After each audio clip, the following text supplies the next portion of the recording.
Everyone was asked their favorite superheroes. Yeah, You said Scooby-Doo. sure. I didn't realize Scooby-Doo was a superhero. Can you kind of explain his superhero lore? I mean, well, first off, he's a dog, right? And he can talk. Fair enough. Okay. And he solves mysteries.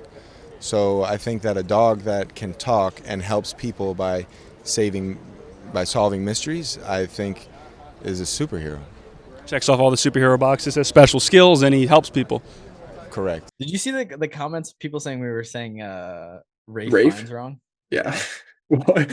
How do they think it's pronounced? Ralph? I don't know. Somebody came to our defense though, so we didn't have to do the fighting ourselves. Somebody else was all over it. I was about to jump in, yeah, when I saw it, but gotta give Ralph his due credit, man.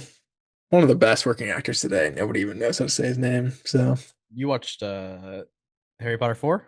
I did. Goblet of Fire. Yeah. It's pretty good. He's in that. Yes. Oh, he's definitely in that. He gets made into stew and then comes up, kills our boy, kills Batman. I mean, Spoiler alert. yes, I mean, when did it come out? Like 2008. But yeah, it was actually pretty good. Did you know that happened? Did you know Cedric Diggory died? I mean, clearly, yes. We have talked My about boy! it multiple times. My boy! I don't really know what happens in the next few, whatever they're called, Order of the Phoenix, whichever one's after that. Half-Blood Prince. Yeah, exactly. It's like just stupid titles I'm never going to remember the name of. Like, what are those titles? Should actually be exciting. So we'll see. This last one was great, but obviously Yates is taking over. One and done for what's his name again? I don't even know. Corone did 3. I don't know who does the It's Mike Newell. That's what it is. Mike Newell. That's actually a good poll.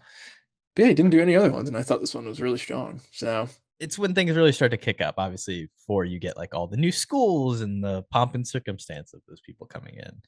Yeah, this one focused on just these Triwizard Tournament alone, basically. It's like, oh, we got the all girls school, and oh, we got the hard ass school. It's like, all right, I don't really care about them at all. But the big bad has arrived. Trouble is here. Oh, he's here. They're gonna keep going to school, Kody. They got more school to go to. That doesn't sound like maybe the best idea, but I'm here for it. Also, yeah, I mean, is anybody gonna watch this new one? I think that's a little bit, I guess, why I'm watching this year. But yeah, like, is that actually gonna get views? Do you think? I don't know. I don't know if people care. My belief is that it will not finish, but I don't know. I feel like people will watch it. Like, people do just care a lot about it still.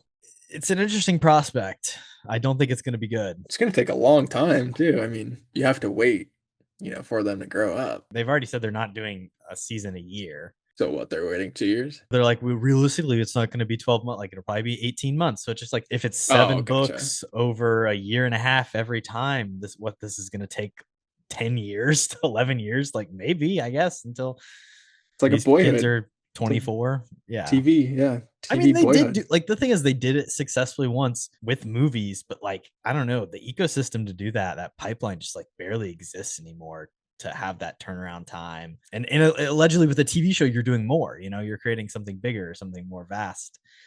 It also seems like a carbon copy. And I think that's what'll be interesting, I guess, is just the difference between, the show and the movies. I would assume with J.K. Rowling pretty much heading the whole thing. Is it just going to be word for word, with the books and stuff? I don't know. So that'll be interesting. But I mean, they have the budget, I think, to go all the way. I think it's just, are people going to lose interest? Well, there's also the question of Paramount is buying Warner Brothers. So what does the budget, or what does the prospect of this TV show become if it isn't a huge hit in the first season? David Ellison's coming in and he's going to be having heads on the crypto chopping block, feeding them to daddy, saying, I'll pay you back somehow. Exciting times, but that's the thing. I don't believe it'll finish. I don't believe it. Prove me wrong. I think you're going to get proven wrong, but we'll see. I think JK is really, really gung-ho about it. And not much stops her these days, other than being a good person, I guess. But yeah, it'll be interesting to see. Moral decency. Long term. Yeah, just human decency. But yeah, other than that. The most impressive feat is that, relatively speaking, the 3 main actors did turn out okay. Rupert Grint has had legal troubles, like not paying his taxes or whatever. But you take Daniel Radcliffe, who's just, you know, now an adult having fun and doing Broadway plays. Emma Watson is well adjusted. Like, they got through this, and kids in acting, and oftentimes we've seen it play out in the worst ways possible, especially in the American studio systems, with people like Shia LaBeouf or whoever, you know, you want to tag. It's a scary thing to do, right? You're putting a ton of pressure on these kids. And should you ever have kids acting? No. Should kids be doing a fucking TV show for 10 years and dedicating their entire life before they're, you know, Before their life, yeah. before they enter fucking middle school? Like, I don't know. It's a lot. And then you Yeah. have people like John Lithgow, who is like fucking 80 years old and is like, this is the last thing I'm ever gonna do. And you're like, oh my God. I love Lithgow too. But yeah, I mean, I feel like there's good, you know, there's cases that worked out well and cases that didn't work out well with kid actors. I mean, you get ones like, you know, Ryan Gosling and Christian Bale that turned out well. You know, McKenna Grace, I guess, shout out. You know, it's an immense amount of pressure, especially this Yeah, property. And with a there's role already like that. a ton of hate and vitriol because of J.K. Rowling's politics. Like Yeah. is an added thing to, like, for a kid to shouldn't have to answer questions to that, but at the same time, like, everyone should kind of have to answer to, like, why are you a part of this? So I don't know. It's tough. Well, it's brutal too when you're trying to, you know, go up against, like you said, Radcliffe and Watson, who I feel like are icons, partly from the roles, but they're also just great actors. They made it well. It's a good the adaptations are arguably some of the best book to film adaptations that exist. Yes, there are things missing and there are ways you can expand it, and sure, you can cover more of the book, but like, there's no denying that from start to finish the franchise was a success. And that's hard to say for a 7-book huge IP blockbuster. There's not a ton of examples where it really worked out start to finish. And then of course they have Fantastic Beast pitfalls afterwards. But if you take mainline series, it's a very rare case, and it's crazy that they're trying to replicate it. And it's going to be super difficult, I feel like, to do it well. So it'll be interesting, but yeah, I think 100% the reason is why they came back to it is because the spin-off franchises didn't do as well. Got to get the money somehow. There's literally a bunch of parks that exist that are Universal Studios, Hogwarts, like the Universal Hogwarts. Like, if Fantastic Beasts isn't hitting, we need a new thing that's gonna remind people Harry Potter is important. So a new generation of fans will be brought in by this TV show, maybe. The next gen of the Potterheads, yeah. There's a Harry Potter store in downtown Chicago. We can hit it next time you come up here, Kevin. I do want a wand. Expelliarmus. Unfortunately, I don't think there's anybody in Harry Potter in the film Ready or Not 2 trying to make a connection there. Kind of a carbon copy of the first. If we're doing, you know, talking franchise filmmaking and tired IP being redone, you could argue Ready or Not 2 is like just doing a Harry Potter TV show all over again. Why? There you go. Why even run it back when you kind of did everything you needed to in the first one? Yeah, I would say that's actually a pretty fair criticism of this movie, in general. They do the same thing again, I would say, for sure. You know, they play the same game as the first one. And I did actually like the first one a good deal, I'll say off the bat too. I think a little bit is just because it is so enclosed in this setting. You know, you're kind of stuck in this mansion, and then you just had, like, you know, a bunch of weirdos in this family. So I feel like that dynamic between what's her name? Samara Weaving? Is that right? Samara? I think it might be Samara. I thought she was really, really good in the first one, and just kind of like an iconic horror performance from her. So I don't mind them doing a sequel, especially, like you said, I mean, we are in the age of IP. But it's like, it's not a sequel you'd expect. I think it's a fun horror one. It kind of reminds me of like Happy Death Day 2, like just a random horror movie that gets a sequel. And or Smile too. Like I do like kind of movies like that where they give, you know, unique horror franchises, you know, a chance to grow and expand. And I think they do that a lot with the lore, with the setting as well. They make it, you know, a golf course instead of a mansion she's stuck in. So, yeah, like you said, I think that is a fair argument. And I definitely, you know, have a lot of flaws with this. I think I do prefer the first one. But for me, I thought it was a fun sequel and deserved a sequel. They literally like make her put the dress back on and be like, this is what I gotta wear. It's gonna be more comfortable to fight in this than my hospital gown. So she's back in her blood spattered wedding gown, which is an iconic look. And I can understand wanting to make a sequel to this. I do just wish it iterated on it in any sort of way, rather than it literally being double or nothing and we're just playing the exact same game and we're all going to hunt you down and try and kill you.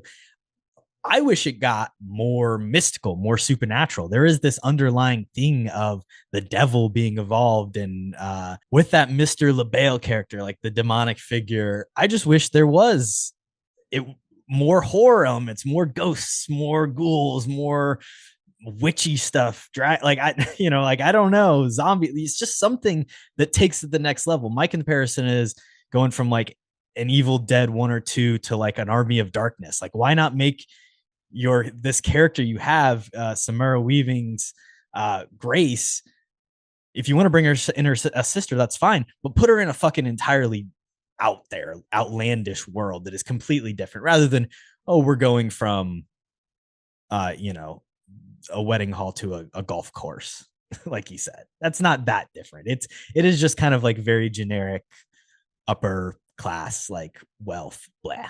And listen, I'm never going to be mad about a movie that's like about class consciousness or teaching people to critique the wealthy class or the upper class.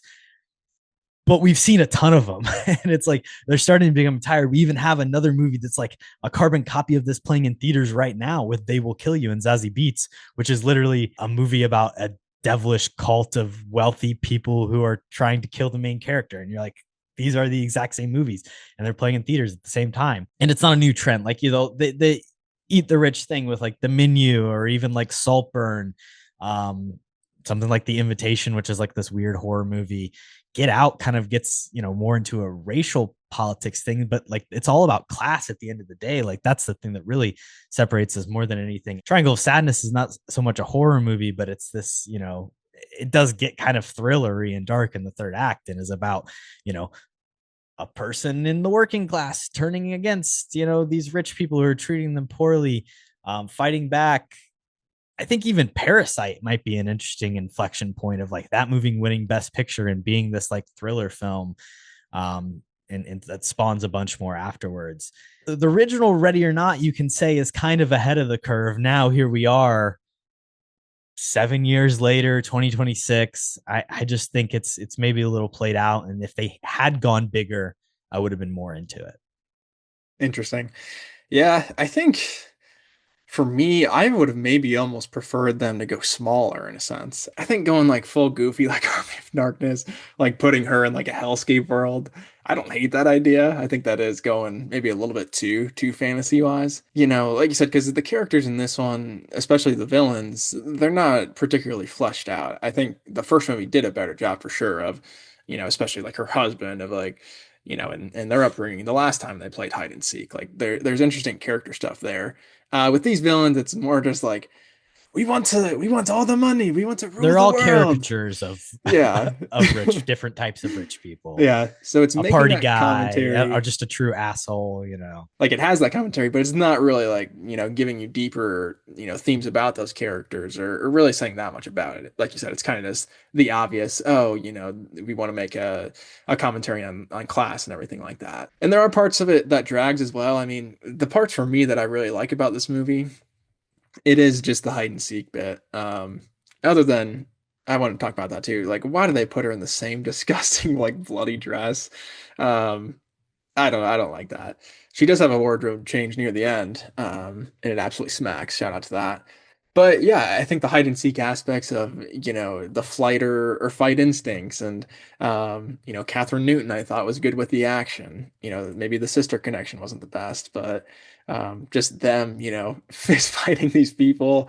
And Samara Weaving just did the same thing like 2 days ago, basically. I think it's fun as well that it's a sequel kind of back to back exactly with the first, even though it's taken a while for this one to come out. So I think just some fun sequel parts, but yeah, the action for me was definitely, I think, the strong point. I do think that's what Radio Silence, Matt Bentley opened, and Tyler Jadette, the directors and writers of these films, do really well. Like they do the bloody, gory fighting stuff well. We've seen it in Abigail. We've seen it in the Scream reboots. I like Catherine Newton. The sister stuff doesn't work for me at all. And there's so many scenes of them just like trying to hash out this, previously on, backstory that it's just like very saccharine and overdramatic and like, fuck, there's a lot going on in action and it's just not working for me when the movie completely like grinds to a halt to deal with that. She ends up taking a real beating throughout this movie. Both of them do. Yeah. And they come out on top as successful final girls. I don't even think that's an spoiler to say, because that's what you want to see in this movie is both these women, tattered in blood with the fucking shotgun running shit. And you are given that at the very least. Sean Hattasey as the bad guy, I thought he was okay. Very evil, very like you said, straightforward. Not a lot of depth to any of these characters. Like, why is this guy bad other than his dad didn't love him and he has too much money? He just seems to be a fucking sociopath, I guess. I don't know. Yeah, and it was like the original storyline with him and Sarah Michelle Gellar was like Sarah Michelle thinks he's like too nice or something like that. Yeah. And then he's just like, they're twins. I'm gonna turn into the evilest person you've ever known. It's like, oh, okay, cool, dude. Yeah, I don't know that actor very well either. I don't think he was particularly great. Recently popped on The Pit, season 1 and season 2. I thought you meant like he got popped, like he got shot or something on The Pit. But I don't know. He good for him. He works the night shift. So the thing about him is he would be there in the first episode and the last episode as kind of a capper, because he's getting off and then starting his other shift, because about The Pit, it's like 24, like 24 set in real time. Yeah. Shout out 24, man. Throwback. He's been around, obviously he's a working actor, but has had a kind of moment revitalization. Sarah Michelle Gellar, our main connection point today, has had kind of interestingly in the last couple of years a streamer TV revitalization through like Dexter, and I guess like stuff like Scooby-Doo becoming a cult classic. And then she was gonna return to the character of Buffy the Vampire Slayer. Chloe Zhao, Best Picture winning, Best Director winning Oscar winner a couple years ago with Nomadland, was going to direct the pilot, wrote and directed it. And some executive was like, this isn't good enough for us. This isn't what we see working in our vision. Too much money, not good. They tried to do rewrites and then they were just like, nope, we're not interested in this. So that got canceled. The news broke literally the weekend that this movie was premiering at South by Southwest. She had to Sarah Michelle Gellar had to do a Instagram video where she was like, guys, this is really disappointing, but Buffy has been decided to be not picked up, which I thought was really strange. It seemed like more of a done deal rather than a true pilot ordering thing that happened. But this is the day and age of fucking streaming and executives. I mean, with all the shit that gets made, I mean, how does that not get greenlit? Especially with Chloe Zhao, obviously heavily involved. So yeah, I was not actually aware of that. So that is very interesting. But I do wonder what the total studio clash would be. What studio declined Chloe Zhao? I believe it was a Hulu, Fox kind of. The fuck is Hulu saying no to? What are we talking about? That's crazy. Because I do believe Disney technically owns it. Right. That's what I would have guessed. Just the Buffy world in general. But that is just shocking to me. I feel like you said with Sarah Michelle Gellar, I feel like she's just been popping up in a lot more stuff recently. After kind of being out of, kind of everything as a whole for a little bit. But with I Know What You Did Last Summer, her returning for that recently. Legacy sequel. Yeah. Terrible. That's the thing. It's a lot of stuff that hasn't necessarily really hit. I even think the Dexter thing got canceled, didn't it? Dexter Original Sin that she was in. I think so, yeah. She was in the Masters of the Universe Revelation as a voice actress. Oh wow, not the one with Idris. She could probably get in that one if she wants to, but she probably passed. like everybody else. I don't know. She's okay in this. Also, like, I don't think she's outstanding or anything like that. I think she is pretty great in Scooby-Doo, which we'll talk about. But maybe that's like her best performance ever, possibly. I don't know. I just don't know if she's. I don't know if she's made for like dramas, So I do like, the role, kind of with her talents for this. I think it does coincide with her strengths a lot, in a horror, fun, but in a villain role. I think that is something that would make sense for her, especially with some of the other projects that she did earlier in her career, more dramatic. So I don't know. I think she could have a little bit of a renaissance, but I don't know if this is the start of it per se. Yeah, I mean, I definitely think like Buffy is her most iconic role, and she is very good in that. I'm sure you would enjoy it if you watched it, because it is, early Joss Whedon inventing, television genre television in a certain sort of way. I should watch that actually. Very fun, I love Joss. and it is the like, perfect role for her. I think, in this, she gets to do the action, which is something that she has the chops, she's done with Buffy. But otherwise, it is a pretty nothing role. And she has a very kind of like blank and stiff performance that doesn't really have a lot of emotion. Yeah, I think there's not great chemistry, with her twin character, which kind of Yeah. just cuts her performance at the knees, I think, because that's mostly what it revolves around. So I think not a ton to work with, but yeah, no, I agree. I don't think either of the villainous roles really had a strong performance. We can also mention the directors of the film. They didn't return for the new Scream movie. I think it was partially because of the Melissa Barrera stuff, but also they wanted to make Abigail first, and the studio wasn't really interested in waiting on them, even though they had like waited to not make Abigail to make Scream 6. So they did that, and then they've done this. And, I think that's a better career choice to make Abigail and Ready or Not 2 than your third Scream movie in the reboot franchise. I was looking, and that new Scream movie had made more than like both of the Scream 5 and Scream 6 did. The latest one, Scream 7, like was a huge box office hit. Neve Campbell unequivocally. Still has Neve Campbell coming back. Yeah. Matthew Lillard coming back. True, I haven't seen it, but that is cool that Matthew I haven't seen it either, but it's I don't understand how he came back, but okay.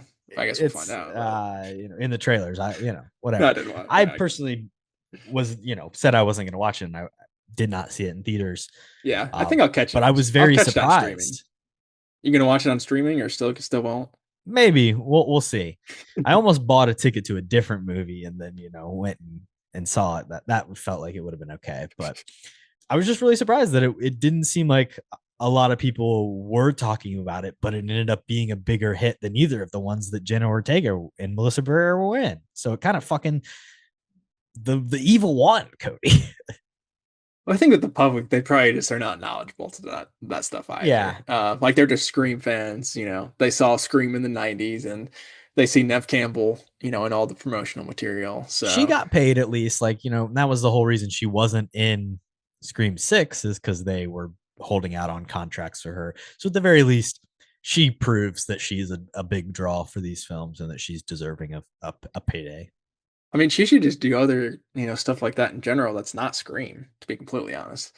Because at this point, it's like, how many are we gonna make? So I don't know if they're planning on another one. And obviously, if this one was probably a box office success, I would think definitely. But yeah, let Neve do something else. Paramount. Man. How many freaking Scream movies are there? Like, what do you say? This 8, 7? This was 7. The new and she one. missed what, so 1 or 2? It would be 8. I mean, geez, bro. Let her live her life at this point. I do know Scream 7 is an Indiana film set in Indiana, at least partially. Yeah, that is true, actually. Shout out Indiana. When we get to 10, that's when you got to call it quits. Shut up, Fast and Furious. Yeah, just stop making them. No, just fade into the abyss. Set up for your star 2. Can keep posting on Instagram and sharing updates that are not real, but they are lengthy. They're real to him. Yeah. They're real to Finn. That's all that matters. They're like delusions of a man falling into psychosis. We're going back to the streets, family. Fast 11 parts 1 and 2 coming at you. He's just still on the side of that cliff, man. The Hoover Dam is exploding. taking a while. His friends are dying in a plane crash. Gal Gadot is resurfacing on the fucking North Pole or something. Did she show up? Did Gal Gadot show up again? I didn't think that Yeah. she did. Did she? She came back. No, she didn't. Somehow she returned. Yeah, that's what happened in Fast X. We sat next to each other and I watched it know. together. I remember watching it, but It's the very end of the movie. She's not really in Okay. it, but she does appear, and she's like on a submarine. And I must have forgotten about that. You fell off a plane that was actively going down the runway. Right. I watched that one. She's not dead. Somehow, Gal returned. I guess she's shout out Palpatine. But yeah, I guess she has like skin that is impenetrable to concrete or asphalt. So that's impressive stuff. It'll all be explained. Don't worry. Michael Caine will look just at like the camera and say, yes, my son, Vin Diesel, told me. that was actually really good. Well, Helen Mirren is his mom, so it's kind of perfect. I don't think Helen Mirren is Vin Diesel's mom. I think that's right. Oh, Helen I think that's Mirren 100% is right. Jason Statham's mom. Oh, aren't they brothers though? Come on. No, I'm pretty sure it's his mom, dude. So who's his mom? His mom is like Rita Moreno, I think. Yeah, I believe you know more about the franchise than me. I just know about Fast and Furious. I thought for sure that was his mom. I thought Charlize was his sister too. Well, it's a Star Wars Statham thing. and Charlize. They're brother related. and sister. No, Charlize is. Right. There's someone else. There's another Vin. Character. She's related to Vin. Oh no. Where'd she get it? She had dreadlocks though. She stole them from Chris Hemsworth's real life wife, who is the love interest from Fast 5. That's where she got the baby.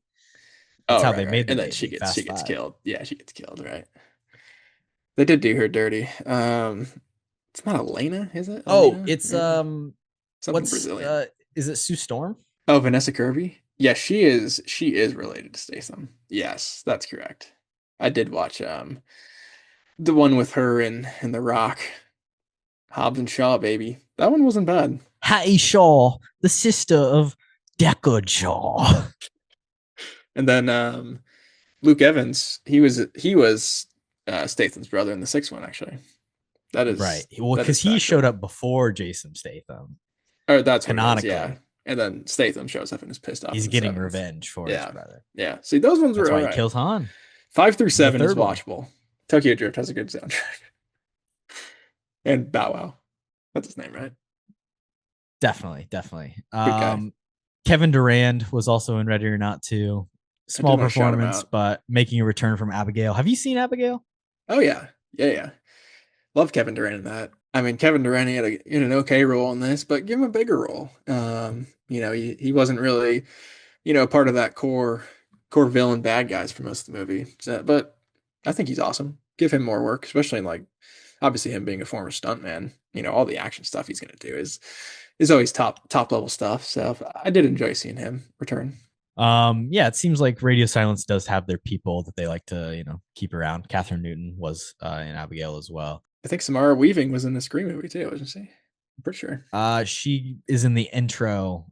She plays, spoiler alert, the person gets murdered at the beginning of Scream 6. Her and Tony Revolori are there. Ooh, good stuff. I do like that Tony Revolori scene. Iconic. Catherine Newton apparently is going to be back for Avengers Doomsday. Are you excited? Not really, but I guess that means like Ant-Man and the Ant-Man crew is there. So I like Ant-Man, but Michael Douglas.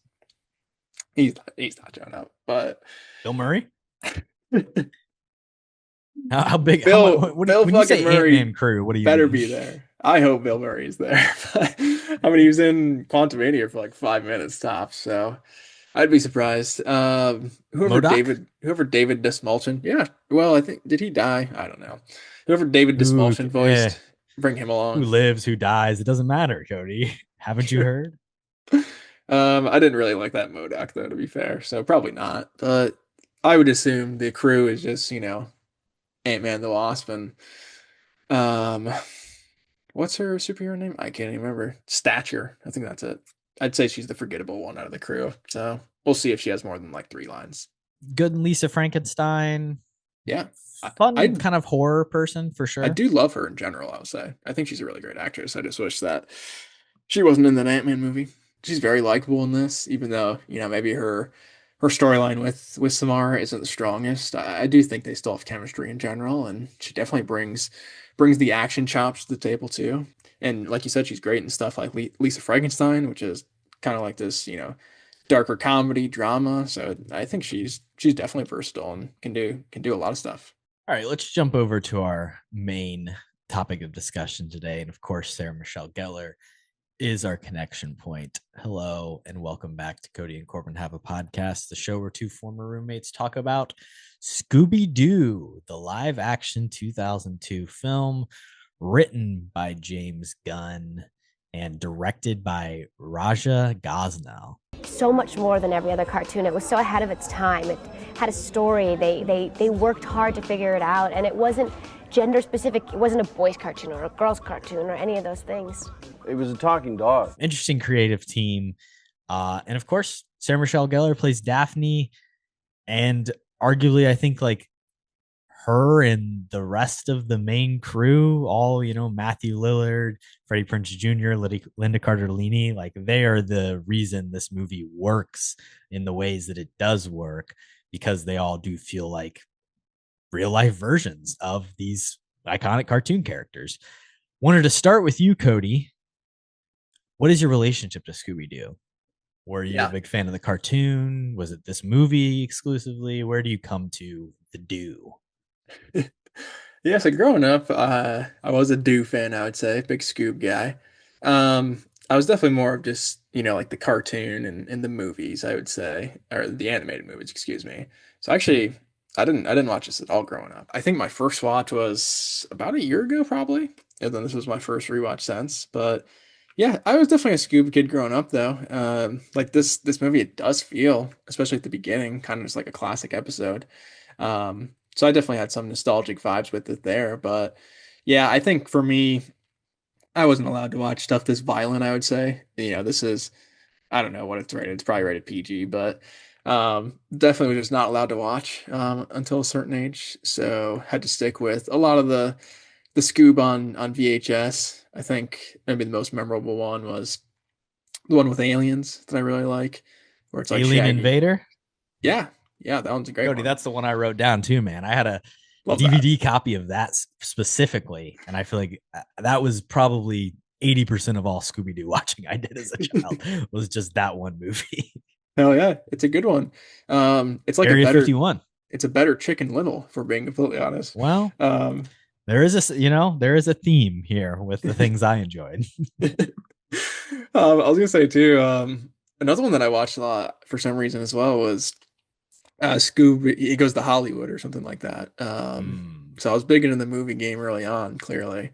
But yeah, was this an early watch for you, childhood wise, or? It definitely wasn't a case of I wasn't allowed to watch it or I didn't watch it until much later. It wasn't like a primary source for me as a child where like I loved it. But I think because of the Sarah Michelle Gellar connection and my parents and sister and family like really loving Buffy and that being prevalent in our household, and just this kind of being a thing that like would play on TV.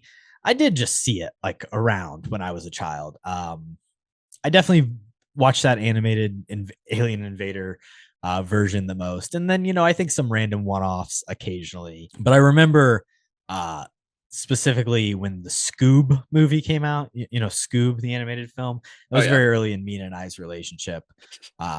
So we plotted that out as we were going to watch that together. And she's such a huge Matthew Lillard fan and a fan of this movie. Even when we were doing the podcast, I was like, hey, do you want to watch Scooby-Doo? And it was like, got off work at 10 o'clock and she was like, yeah, I'll stay up and watch it with you.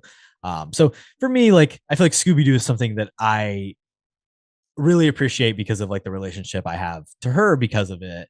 And not so much exclusively like my own childhood relationship. Although, I have seen it. Definitely the first one more than the second one, for sure. Scrappy Doo is the most prevalent memory I have. Yeah, we'll have to talk about that twist a lot more too. But that is really cool that it was kind of ingrained in your family too. I always forget the Sarah Michelle Gellar, how big she was just with Buffy. So I love that. That was ingrained in the fam. And then, yeah, what's your thoughts on Scoob as well, just as a movie? Because I have seen it. My family actually is a big fan of it. For some reason, my mom loves it. It deals with like superheroes and some weird stuff like that. I really dislike it, but it's cool. That's kind of a a part of your relationship. Shout out Mina as well. But yeah, did you like Scoob? No, not a huge fan. Okay, I'm glad. It's got a rough voice cast. Got fucking Wahlberg in there, Zac Efron playing Fred. That's pretty good casting, actually. But It's a 2020 release. It did not brighten my COVID times. I'll say that. I'm glad we're on the same page. But Kind of bad animation. oh yeah, no, it looks gross too. With this movie, like kind of like you said, I feel like the one of the main things that stands out a ton, like, is how much they nailed the casting. Sarah Michelle Gellar as well, I think, takes Daphne really to, somebody that is a lot different from, what we would typically see in the cartoon. Obviously, she can do like karate and, it's kind of it's obviously just, a play off of the Matrix a little bit. This movie came out in what, '02. So I watched Shrek recently as well, and they do a Matrix reference. So it's like any movie She's a released black from, belt. yeah, any movie from 2000 and 2005 has to have that. But no, I do like what they did with that character of making her, have agency, of beating up the bad guys and kind of turning the show on its head in a lot of aspects. And even in the beginning scene, where it feels like we jump into a classic episode. It kind of has a theme song. You have the bats fluttering by, which I love. And then Daphne gets captured by this floating. He looks like an evil Keebler elf. I don't know if I'm just making that up. This guy floating around, and she's captured. But then, third act of the movie, she ends up being the one who has to save, kind of Fred and Velma and the gang.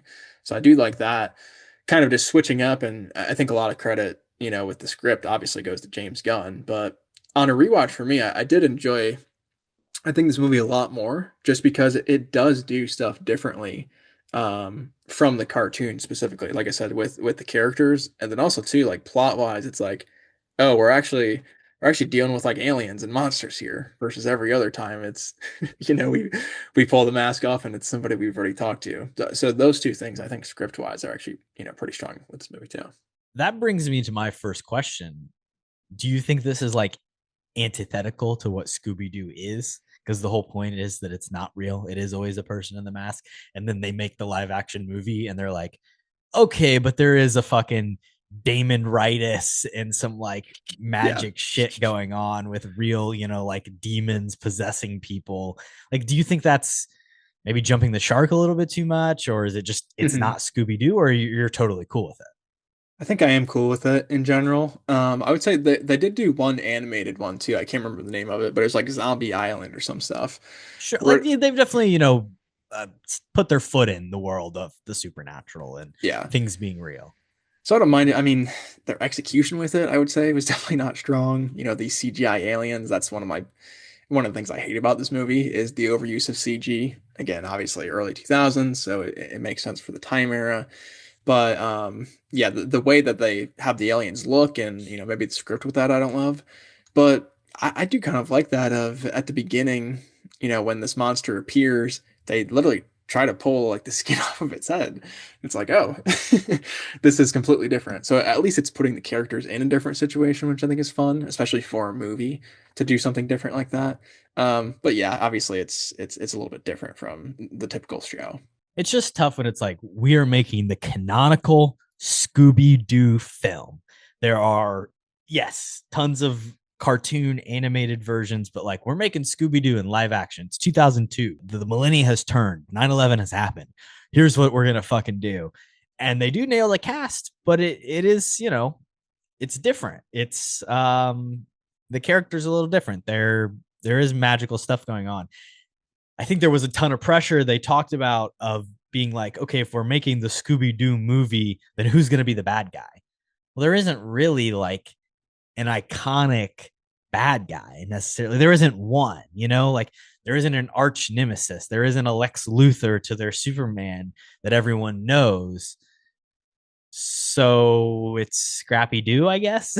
Is basically where they're land. Like, what is the one character people do know in the Scooby-Doo that's not these people? Okay, Scrappy, I guess. Yeah, I think that, that's an interesting concept for a villain. That is a great point, though, too. If I didn't think about that, Scooby-Doo, he has a lot of villains, but does he have like his most iconic, memorable one? Like, I feel like everyone has a different answer probably for that question. So it is difficult, I think, of picking a way to go. But also they could have picked any of the typical villains, and I think it would have been a better choice. Scrappy, obviously, he's pretending to be Mr. Bean, and then that's a robot Mr. Bean, and Scrappy's inside, and then he comes out and I don't know what he does. He juices himself up with the alien blood or something or goo, and then he's like super Scrappy. He's like the super shredder from Ninja Turtles, where he just is this buff dog running around. So just really bad, I think. It's a fun twist, I think, at the time of it immediately happening, but then just like it goes on for 10 minutes and you're like, this is dog shit. No pun intended. But yeah, I really dislike that aspect of it. Canonically, I believe he is eating people's souls to become greater. That's true. And then That's what he it is. needs the pure soul of one Scooby-Doo to make it permanent so that he is forever giant. Basically, he's hulked out, Scrappy-Doo. He's Brown Hulk. And he obviously doesn't get Scoob, so that prevents Almost, him from permanently becoming a disfigured monster. They've admitted though that like it was a late in the process thing of deciding who the villain was going to be, and there was talk of the guy from the beginning maybe just showing back up as like, okay, well, we set this up, we 2 years later it, I guess he's getting his revenge now. But it's kind of a weird hole, and maybe that's not the most important thing, but Scooby-Doo is so much about the reveal. It just feels rough for it to be Scrappy, especially because you think about it, they do that opening scene. Like you said, it's like a classic episode. You're thrown in, all these characters. Then they're going to jump forward 2 years in time. They're split up. Things are different. They get called back together. You spend some time on the island. Then you do another flashback and you're like, oh, by the way, we had another guy who was in our crew that was a little dog named Scrappy-Doo that we just kicked to the curb in the desert. And I'm just going to have this like conveniently timed flashback where I tell you about it. And then we're going to move on with the story. And then, oh, by the way, there it is. Scrappy-Doo's the villain. It's just like kind of, you can feel its insertion into the story where it was not there from inception point. 100%. It does feel like it's just kind of tacked on, like you said, with the flashback sequence so deep into the movie too.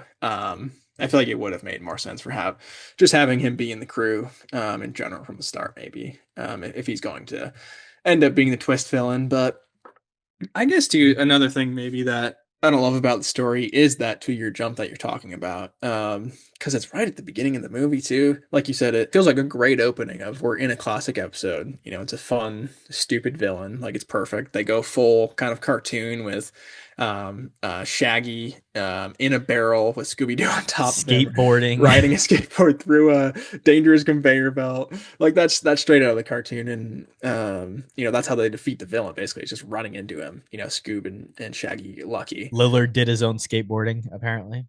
Oh wow. Okay. Oh, and also, yeah, I even said shout out Matthew Lillard. He's phenomenal in this, I think. The fact that he has to act against this just full CG buffoon character of Scoob, and they do actually have I feel like Lillard has great chemistry with Scooby, which is crazy to say. But I think that's just a testament to how great he is. I guess another aspect that I don't love too is just like, oh, they're celebrities. They're on a TV show and everybody loves them. That's kind of give or take for me.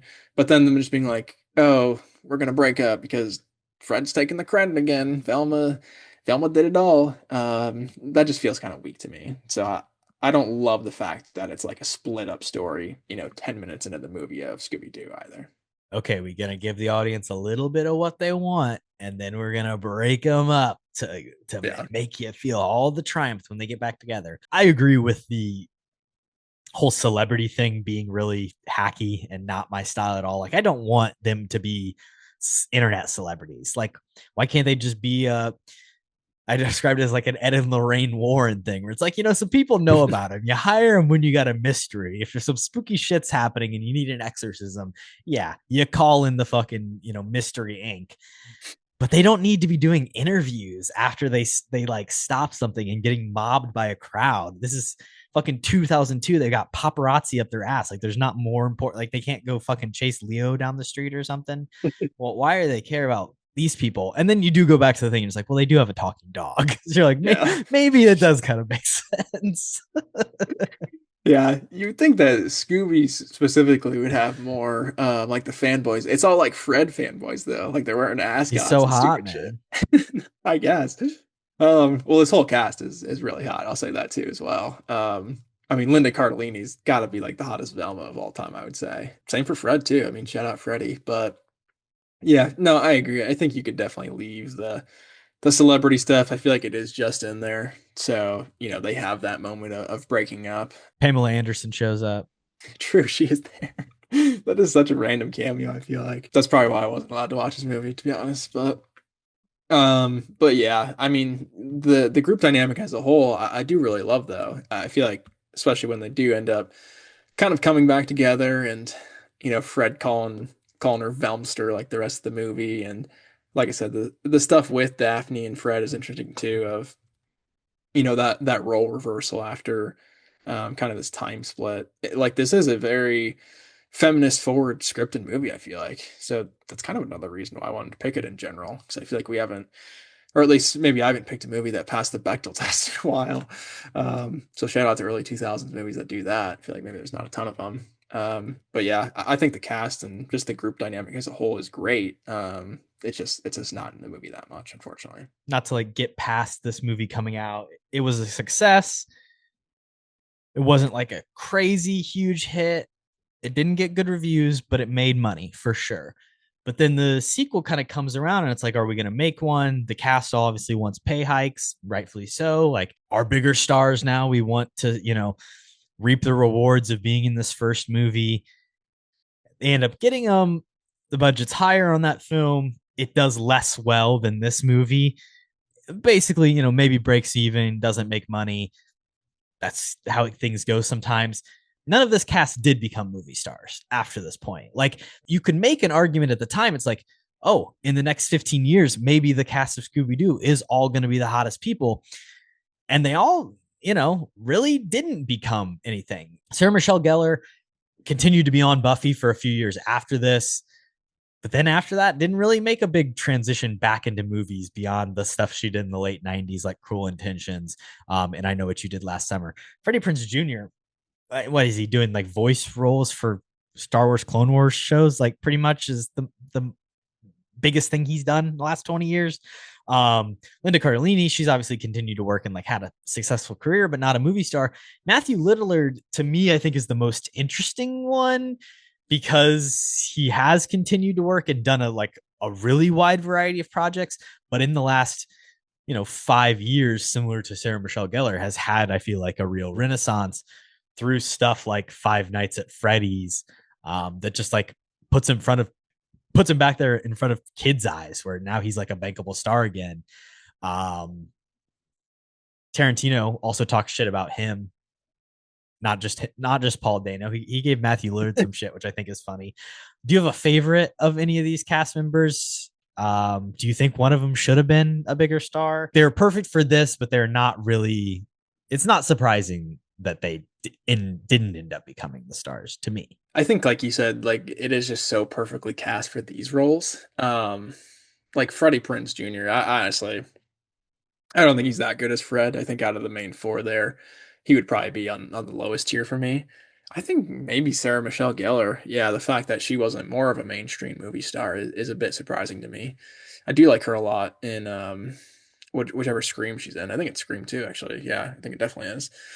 She gets killed early on, spoiler alert, but she's great in that. And she was great in the 90s, I think. So I think I am a little bit disappointed just by her career overall past this, but she is just really good kind of in this role. And yeah, like you said, I mean, Linda Cardellini, I feel like is an established person, but never really a star. She's always kind of great in everything that she's in, I feel like, but never just given kind of the spotlight she kind of deserves. And Matthew Lillard, I personally love. He is probably my favorite out of the bunch, I would say. And especially in this role, just so much fun. Like I said, he literally can have chemistry with anything, nothing. Like he doesn't need anything to have chemistry with. That's how just charismatic I feel like he is. And shout out to, I wanted to say, he is in the new season of Daredevil Reborn. So he is working a lot more. He's working more TV. Like you said, a lot more movies that he's doing too. So I love to see it. Fuck Tarantino, man. I don't know why he's coming after Matthew Lillard of all people. Who I think is just a good guy in general as well. And also like he is a decent actor, I think. So it's just like Tarantino has no taste either. So yeah, fuck that guy. But I'm a Matthew Lillard defender for sure. He was in The Life of Chuck. He's in Nice. the new Tony Gilroy film, Behemoth, which I'm excited about. And the other interesting thing is that at a certain point, I want to say, I think it's around like 2010, 2011, the guy who was doing the animated Scooby-Doo Shaggy voice had to step down because of health problems, and Lillard literally took over and has basically like all these, straight to streaming, straight to video, whatever, like movies that they're doing for Scooby-Doo nowadays. It's Matthew Lillard, or at least it was. I think maybe now he's kind of stepped away a little bit, but most recently 2023 he has a Scooby-Doo and Crypto 2 Oh wow, that's crazy. direct I, to video I mystery can't believe that film. exists. But yeah, he really does embody the character that much in this franchise. I think that was a no brainer of kind of asking him to step in. So love that he's been able to continue to play the character over time here. Like in this movie, he's great. I feel like the needle drop of past the duchy, and then more focusing on Shag and Scoob there for like a good 15-20 minutes is one of my favorite just kind of parts in the movie. Also too, we even mentioned Isla Fisher, who's also great casting and maybe was the biggest movie star, I guess, out of this cast, weirdly Now enough. you see me, baby. Great franchise. Now you don't. Um, but yeah, just the fact like her name is Mary Jane and she's like eating Scooby snacks, like just that kind of setup, for Shaggy as well. I think just puts him in such a fun position in this movie for Lillard to just go out and have a lot of fun with it. So I think he is just like a ray of positivity in this, and I love his performance. Freddie Prinze Jr. was the first bill, which I think is interesting. It goes Freddie Prinze, Sarah Michelle Gellar, Matthew Lillard, Linda Cardellini, and Rowan Atkinson. And then Miguel Nunez and Isla Fisher got a split card together after them. But I don't know. It is funny. Freddie, definitely the bottom one. Here we are, 25 years later almost. He would probably be bottom billed out of those four names. Yeah, I feel like he is just top billed because he's Fred. Like, I don't think there's any other reason other than that. I think honestly, Velma and Daphne probably have more screen time. Maybe Shaggy too.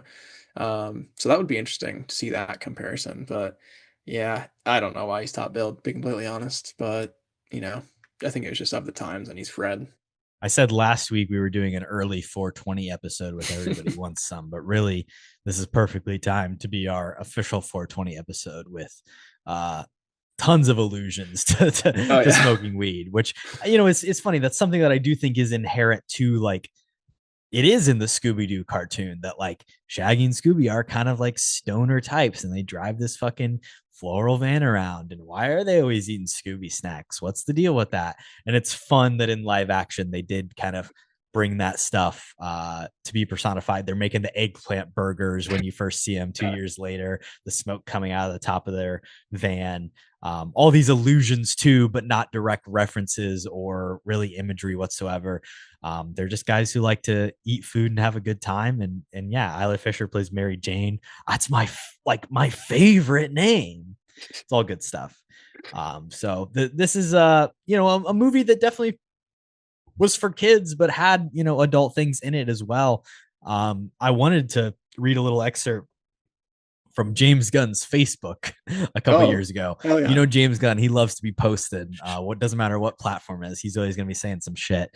But on the 15th anniversary of this film, he shared something. 15 years ago today, the first Scooby-Doo, the movie, opened. For those of you who don't know, I wrote the screenplay for this film, and it was my first studio film, only having made Tromeo and Juliet and the specials before it. I had loved the character of Scooby-Doo since I was a kid and was excited at the prospect of making a live-action film with 2002's cutting CGI technology. Yes, it wasn't exactly what we planned going out. I had written an edgier film aimed towards older kids and adults, and the studio ended up pushing it into a clean-cut children's film. And yes, the rumors are true. The first cut was rated R by the MPAA, and the female star's cleavage was CGI'd away. So as not to offend. But you know, such is life. I had a lot of fun making this movie, regardless of all that. And I was also able to eat, buy a car, and a house because of it. He's got some more to say, but maybe I'll save it for further in our discussion. There's a rated R version of this that exists, or at least an early assembly cut. And you can feel it kind of teetering between that line. Stuff, you know, like Shaggy being a stoner, I gets to stick around, which I appreciate, but it's unfortunate that maybe they cut out or CGI clothes on people because we're too puritanical. True. That is really awesome, though. I mean, me personally, I definitely want to see that cut. I feel like that is something I feel like, you know, a lot of people would have loved to see. So very interesting, and especially from Gunn, I'm sure it was off the wall, especially like early on in his career. You know, he did stuff like Super and just really crazy stuff. So maybe it's a good thing they kind of edited him a little bit, you know, for this you know, IP, which is obviously more kids based. Release the Gunn cut. Let's make it happen. Shout out Facebook. I feel like he maybe should have learned at some point. Yeah, I he was gonna shouldn't say. be posting, but he's still out there on, you know, Blue Sky or whatever, giving, you know, updates on I am not casting Adria Arjona in Man of Tomorrow, and then fucking 2 days later she's cast or whatever. She's cast, yeah. You know. Hopefully she's Wonder Woman, but she could be just some rando alien, which I think would suck for the quality of actress that she is. But yeah, Gunn's. I think he's a little crazy, to be honest. But that's what makes good movies sometimes. You just can't stay off the internet. There wasn't a lot of, you know, stuff from Warner Brothers at CinemaCon. I think they did play some Clayface footage, but otherwise mostly silent. Again, Paramount taking over. Who knows? Things are in flux. Linda Cardellini upcoming. She is going to be recently announced she was going to be in the new Bill Hader film that he's making, at kind of a horror movie. So that's exciting, I think. Nice. No, that's awesome for her. I mean, for me, like her most memorable role is probably like Freaks and Geeks. Like, I don't know why, but that kind of just like sticks with me. She's in a lot of other stuff, but I feel like for the stuff that I've seen, it's always, it's like a supporting role in general. So, and mostly just like nothing that's like pushing the boundaries of her acting or character wise, I guess. I mean, I guess what I know her from most is like, you know, the MCU, like she's Hawkeye's wife, like that's boring as shit stuff. Laura. So, yeah. So I do hope that she just gets to make more stuff that she wants to. I would love to see her, you know, just get a lot more creative control with the stuff too, because I think she is an icon in general, for sure. Gunn did also bring her into Guardians Volume 3, where she plays the otter that hangs out with Rocket. Lila. Nice. Yeah. Little voice work. I forgot about that. And motion capture. I don't know if she did it, but somebody did. She had to act like an otter for a couple weeks. Tough work. She's in Daddy's Home. That's probably what I know her from first. Who is she in that? Who's wife? She plays Sarah Whitaker, who is Will Ferrell's? Yes, Will Ferrell's wife. I haven't seen that movie in a long time. She's probably good in it though. What about Daddy's Home 2? Surely she's in that. Yeah, she's in both. I went on a date to see one of those movies. I don't know if it was the first one or the second one. Yeah. Did it go well? Daddy's Home 1 went in 2015. Not particularly. 2017. It was the first Daddy's Home. I don't know if I have seen the second one, to be honest. I think the second one's got John Lithgow. Shout out. But yeah, I don't know if anybody's really seen it. Is it like tri-generational? They bring in Granddaddy's Home? Is that what I think so. Yeah. I believe that's exactly what it is. I can't remember who maybe it was Mel Gibson. Honestly, I think it was Mel Gibson. I think Was it the is other. Mel Gibson. Yeah, it was that duo. So good casting there as well. But she's in Brokeback Mountain evidently. Is she good in that? I would hope so. She plays Cassie. I guess she's something with Heath Ledger. She's really not in a lot. She's not in that many movies, I feel like, which is frustrating. Sarah Michelle Gellar won the Teen Choice Award for Choice Movie Actress Comedy. Nice. Deserved. Freddie Prinze was nominated for the Golden Raspberry for Worst Supporting Actor, but he lost to Hayden Okay. Christensen in Star Wars Attack of the Clones. That was an easy choice. Yeah. Sand, man. Gets everywhere. Yeah. It was also nominated for Most Flatulent Teen Targeted Film, but it did not win. It lost to Jackass the movie. What? This movie caters to teens specifically more than Jackass. But most flatulent teen targeted film. So gotcha. Flatulent farting. Keyword. Yeah. Well, there are this fart one jokes. has a good bit of fart, but it's primarily one scene. I feel like Jackass has probably got some toots throughout, if I were guessing. Oh, Steve-O's ripping it. But yeah, I did actually have that of I like the creativity. They have like this, this burp off or this fart off. That's not really. It starts as a burp off and becomes a fart off. Right. But the one fart joke I do like is when they do their classic hiding in plain sight thing where they dress up as knights and stuff. And then Shaggy, he rips ass in the knight suit and it catches on fire. Which I think personally is a great bit. Could happen. Well, I mean, with Shaggy, with his 10 feet sandwiches and his, what was it earlier? The pepper sandwiches or whatever. Pepper he was burgers. Also, you don't know what's going on. He had a very spicy pepper. He also ate some styrofoam food as well, which I'm sure wasn't sitting well in his stomach. Yeah, so who knows what's coming out, but I thought that was actually a creative fart joke. Yeah. So, I guess it's got that going for it, but still definitely some flashing ones, I would say, that aren't necessary. But it's a kid's movie. It did win the Kids' Choice Award for favorite fart in a movie. So nice. Well, I'm glad me and the kids are on the same page, but yeah, it's a great moment, man. It's undeniable. A little bit of a long production history. They had obviously talked about this film for a while. At one point, Kevin Smith was offered the film. Nice. And he only said he would do it if his longtime producing partner, Scott Mosier, would write it with him.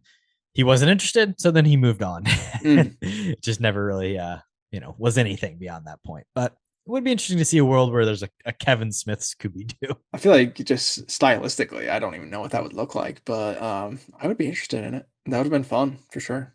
Kevin Smith's a guy who had a lot of flirtations with like studio filmmaking like this, but then never really did it. And probably for the best, he excels with the limitations, I would say, more than anything. Isla Fisher, I think, is fun as Mary Jane. The blonde is a good look for her. When watching this, it wasn't until I was like looking at IMDb, I was like, oh shit, that is Isla Fisher. Like, yeah, she is different for sure. Good to see her back in the latest Now You See Me film, because she did take one off there in the middle. So nice that they brought the whole crew in. They could have 2 women in their crew, not just one. True. I actually personally do like Isla Fisher a lot. Big fan. But yeah, in this, I mean, not a ton given to do. Obviously the twist, again, spoiler alert, is, she is one of the aliens. So I think that part of it, or I guess I don't even know what they are. Are they aliens? I don't know. They're just monsters. Demons. Sure. Whatever you want to call them. But yeah, unfortunately, she is a part of that crew. I like that she is distracting basically Shaggy from kind of everything going around, and specifically, him losing Scooby. Because I think they do actually they have great chemistry altogether, even though it obviously turns out to be a sham. Her character is still very strong and adds laughs and, adds a fun romantic aspect for Lillard and the Shaggy character. So I thought she was solid, even though just not given a lot to do in this. When Scooby realizes that she's an alien is fun, and her face is kind of all flopping around. And it creates the conflict that is necessary for them to be split up. It is kind of stupid. It's like, come on, Shaggy, you're just going to give up on your best friend for a woman in your life? Come on, have some morals. He's your best friend. He's man's best friend. But she's a perfect fit. It's like, she has Scooby snacks. Her name's Mary Jane. She looks like Isla Fisher. I mean, what else can you ask for if you're Shaggy? So it's a good distraction, I think. At least it makes sense.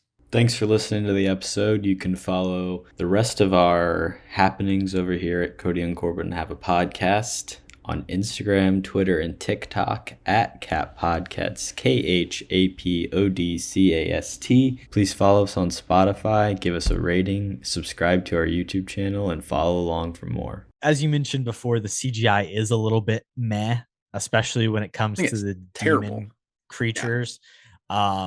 However, I think Scooby specifically works. Interesting. Go with me here.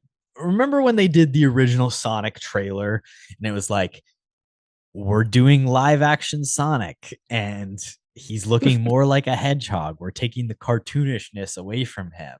And everyone hated it. They very easily could have done that in making a Scooby-Doo, but it truly is like they took a Scooby-Doo cartoon and they brought it to life. Like he is a cartoon character. So I can forgive the CGI looking a little bit weird because it's almost like a Roger Rabbit, Bugs Bunny, and Space Jam. Like this is literally an animated character in real life. Like that is where my suspension of disbelief exists, where it's like everyone, this isn't a dog. This is an animated character walking the streets and he looks silly. Yes. But it, to me, works because it doesn't fall into the uncanny valley of trying to replicate like this is a hyper realistic dog that we're making digitally.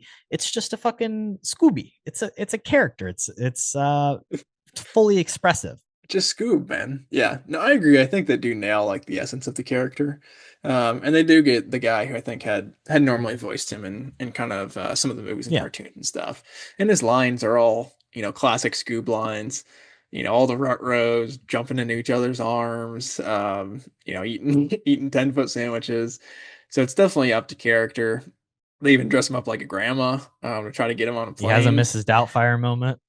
So he's literally, like you said, he's not a dog. I like that they don't try to make him, go that route. He is this, massive. He's like a half dog, half human. He's almost like a mutant. I feel like, and on top of that, he does look like a mutant as well. I think it looks awful. So I will say that probably just, the CGI as a whole probably brings this movie down like a full star for me, to be completely honest.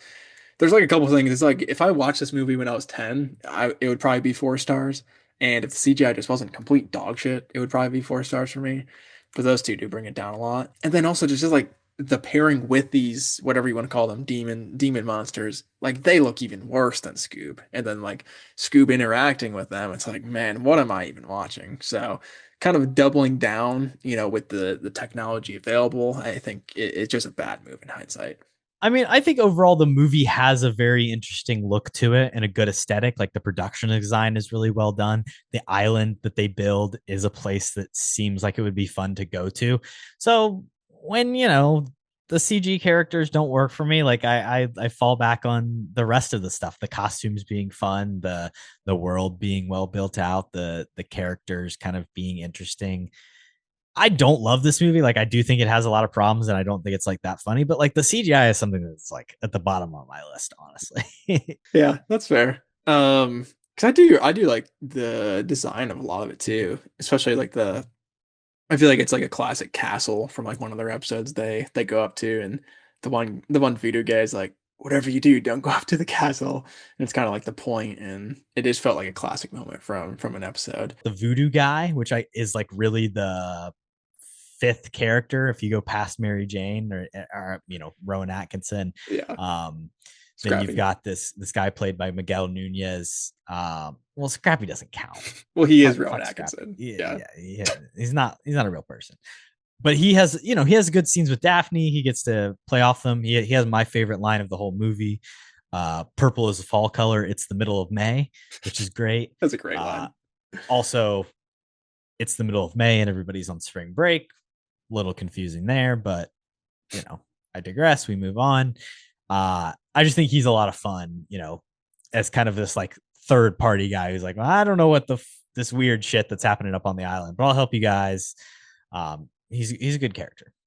Yeah, I agree too. I think out of the supporting human roles, because I mean, Rowan Atkinson, like I feel like he should have so much more to do just with who he is. But this guy is, I think, a good, kind of human side character. And like you said, his interaction with Daphne specifically is kind of my favorite. And then he kind of comes in at the end too, but definitely an underrated character and performance, I think, from this movie. She does like a Princess Bride bit of, so you're telling me not to go up to the mountain, so that clearly must mean you do want me to go up to the mountain, but then you would know that I would say that thing. Like, it's good, never get into a land war with a Sicilian or whatever the fuck it is. Yeah, she's gotten so smart that she's playing mind games with herself more than kind of anybody else. So, what's that guy's name from Princess Bride? Shit, Sean something. Wallace Shawn. Yeah, Wallace Shawn. Shout out Wallace Shawn, man. Love that guy. But yeah, definitely a reference to him, I feel like there. A lot of references in general, which isn't shocking from a James Gunn movie. But I feel like especially as an adult, you do catch on to a lot more of the stuff they're trying to talk about. Um, and I think that does come back to maybe the original cut just being a straight, for adults. So I think Gunn still got a lot of that stuff in. Scrappy Doo is basically in a Men in Black robot inside. He's just like the little aliens inside the people. When he's controlling Rowan Atkinson, there, like you said, there's a ton of stuff that feels kind of like it's riffing on other things we've seen before. Not really a ton of like wholly original, cut from cloth stuff. Yeah, honestly, other than maybe like the demon monsters, there's not a ton of originality in the movie altogether. Obviously, with it just being, based off this existing IP already and taking a ton from that. And then, like you said, I mean, just tons of references, I feel like, to other movies and shows in general. So they kind of just have the demon animals, which is maybe the worst part. So maybe creativity is not the things for James Gunn. He's more of a needs to be based off of something guy, I think. It's like a moment in time of like punk culture and like this interest in like spooky stuff. And I don't know, would you want to go there on vacation? Would it be Yeah. a spot for you? I don't know if I would, fully fit in, but it is like a Disney World for alternative people. Seems fun. Yeah, I think it would be maybe a little niche, but I think I would definitely enjoy it. Obviously, Spooky Island. if you're turning me into this alien, or I'm being replaced, I guess, by an alien monster or demon monster or whatever, probably not super interested. But the ploy itself, I think, is an interesting idea, and I think it is a good setting, for a Scooby-Doo movie, mystery gang movie. I think, like you said too, just the overall setting and environmental and production design aspects, I enjoyed that a lot with the movie too. But the costumes as well, I feel like are very of the era, but also like really just fit these characters. Specifically, I feel like maybe not Fred again. At least they didn't make him wear the ascot the entire movie. Um, but I think, for Daphne and for Velma and for Shaggy, like these are about as the epitome of like who these characters are and kind of what they would wear in real life. So I think they nailed it on that side of things too. Yeah, I mean, it's like hot as shit, and they've got Shaggy in his thick like corduroy pants or whatever. But they are all like real versions of what a uniform is for a character. So the Velma look, I think, is the best for sure of it all. The glasses and the haircut and the orange sweater. That can't be beat. The bowl cut. The bowl cut is it's iconic, man. Yeah. I can't find my glasses. The one-liners are amazing. At one point, Scooby drops a cowabunga on our asses. But again, it's just like everything that you would want from the cartoon in a movie like this, I feel like you get. So I feel like that specifically too on a rewatch was something where I was just noticing more things and more lines, that just make me nostalgic. So I do like the script as a whole, just for all the crap that they throw in to make it more fun like that. I got a phone call for Mr. Doo. Melvin Doo? No, Scooby. But then he shows up at the end too. Melvin Doo. I've been throwing this word out a lot, but iconic, I would say. Also in that conversation, but good choice of a background. But I kind of look like Melvin Doo a little bit too. If you give me a buzz cut, you think? No? Yeah, we next Halloween. I'll be Scooby. You can be Melvin. I'm down. Maybe I wanted to be Shaggy, but I'll settle for Melvin. Some people are just born to be Melvin. I don't know what to tell you, my friend. He does kind of look like the giraffe from from Madagascar, who I think their name is also Melman, isn't it? Yeah, so maybe it all connects. I don't know. I think the music is solid. The classic Scooby-Doo theme is good. They did get Shaggy, the artist, to perform at the beginning, so that's fun. Yeah, no, especially the opening theme. Scooby Dooby Doo, where are you? Like I feel like that right at the beginning, you kind of have to play it. I'll say as well, I kind of like the New Age theme song a lot better. It's kind of the rock version. You could probably play a little bit of clip now, but it absolutely smacks. What's the Scooby-Doo? We're coming after you. You're gonna solve that mystery. I see you, Scooby-Doo. The trail leads back to you. What's the Scooby-Doo? What's the Scooby-Doo? We're gonna follow you. You're gonna solve that mystery. We see you, Scooby-Doo. We're coming after you. What's the Scooby-Doo? It's fire. It's like a punk kind of rock vibe. But that's the thing with Scooby Doo. Like every iteration of its theme song, I think, is really good. So you could do it anyway, but I think they did it very well, especially at the beginning in this flick. What's new, Scooby Doo?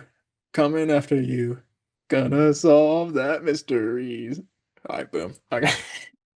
I think that is the animated series. Yeah, it's like new newer, I think. theme. Yeah. So it probably wasn't even around, but it smacks. It came out in 2002, so same time. I think it was Oh well, that's dope. simultaneous releases. The Scoobiness was back. It was hot. Everyone was begging to see the dog. They do also have a band show up, Sugar Ray. They just do like a performance in the middle of the movie. I thought that was fine. What is Sugar Ray doing here? I think it's random as hell. They make decent music. So Sugar Ray, he got into the argument with some random kid in a parking lot, and this kid was calling him Sugar Gay, and it was this big thing. Oh, it's that guy. I have seen that video. Who said Sugar Gay? I'll beat your fucking ass. Who said that? Did you? No. I'll choke your fucking face. So that's kind of the main thing I know him from. But also, I mean, Sugar Ray, I do know some of their music. Like they do actually have some good songs, but it's just like, why is he in this movie? It's just like a weird cameo where he's also an alien. Yeah, I just didn't need it at all. Yeah, he did threaten to fight a guy. So yeah, not the way to handle that situation.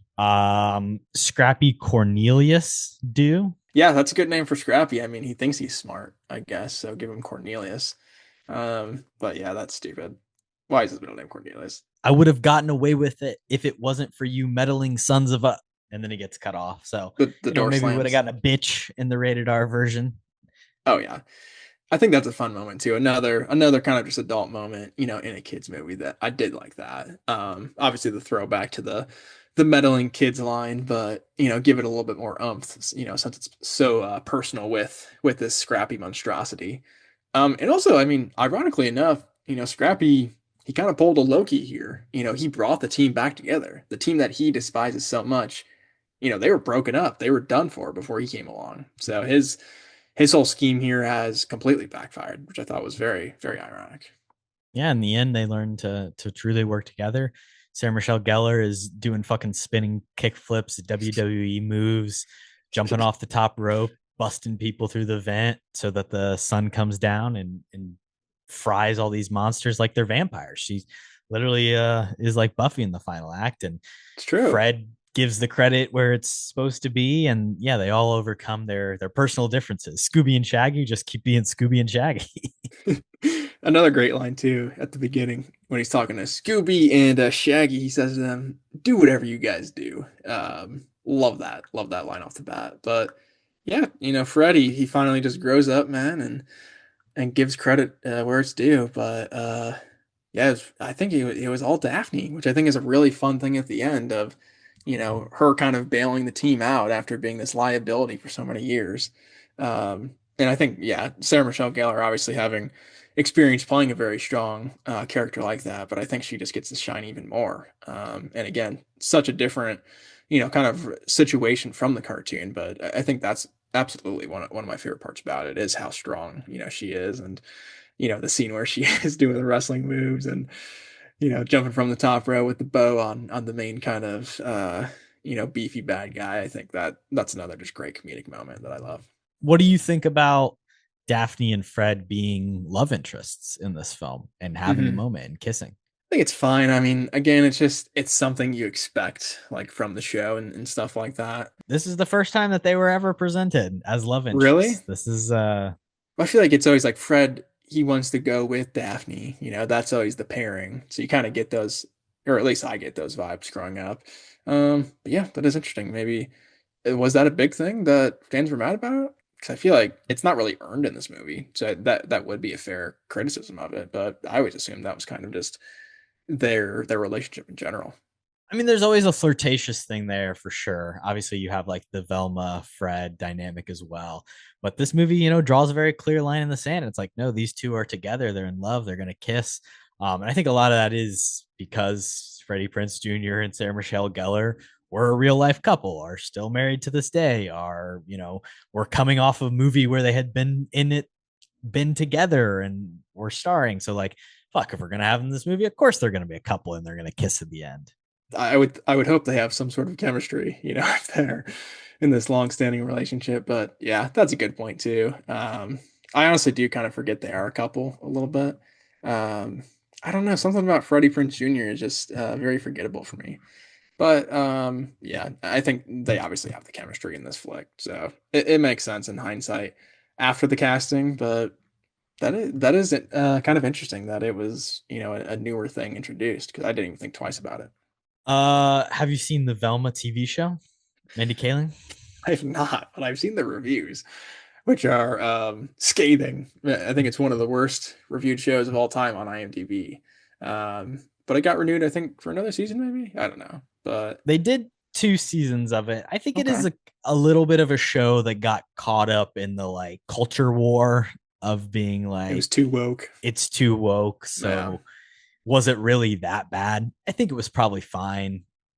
It's also the thing of like, we're doing a Velma spinoff TV show about like where Scooby's not in it and it's a prequel. And it's like, all right, this is some real IP filmmaking bullshit. It's like Mindy Kaling, this is the thing that you're going to like write and star in and be like the spearhead. It was just all kind of strange. I never watched it. I do think the reviews were a little bit of an overreaction, though, probably. I think more than anything, like you said, it just sounds super unnecessary. And at some point in a franchise, you just find that breaking point of okay, like nobody, like people care about this franchise, but nobody's going to care about this, specific thing from it. So interesting kind of prequel-ish. I don't hate the idea of filming have her own TV show, but I don't know. I feel like you should probably include at least some aspects, of the gang Well, and they did or some have of the Shaggy show. and Daphne and Fred in it. I don't know if they're in Okay, it from that's the good. beginning, but they did, um, you know, have them around. I'm seeing screen grabs of the crew right now. Okay, that's good at least that the crew is involved. But No, no Scooby though. This was pre Scooby, I think. pre Scoob. So what's the lore? Where does Scooby come from? I guess I should know this. Gotta in watch the general. show. Well, they didn't tell us in the movie either. But yeah, I mean, this monstrosity of a dog came from somewhere. So I don't know. It is interesting. They are apparently doing a new movie, a new reboot of some sort, and they got McKenna Grace to be Daphne. Young cast, I think in general, and I think McKenna Grace obviously is definitely a great choice. I think she's a solid actress. So um, yeah, we'll see. The young cast does scare me, I think, a little bit. I don't know if that works great. I think like this age period of this cast in the movie is kind of perfect. Kind of I feel like they're late 20s probably in this, in actors age they're all probably like 35, but they're playing 28, 27, whatever. I think that's a great age for the crew. Making them young, it does scare me a little bit, I think, for sure. Yeah, I mean, McKenna Grace does again feel like, oh, this is really good Daphne casting. Yeah. And someone that'll, probably give it a good effort.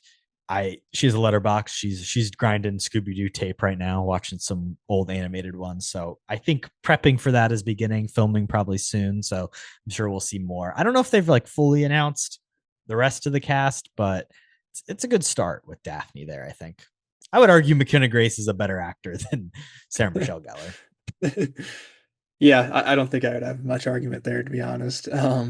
She does have chops, but I think they did announce a lot of the other cast. I think it was mostly just like other young, unknowns in general, or at least I didn't know. Probably people do know them, obviously, but I think it was obviously just in tune, with kind of her age and everything. So we'll see how it goes, but It's a Netflix series, apparently. yeah, I'm seeing here. I think that is correct.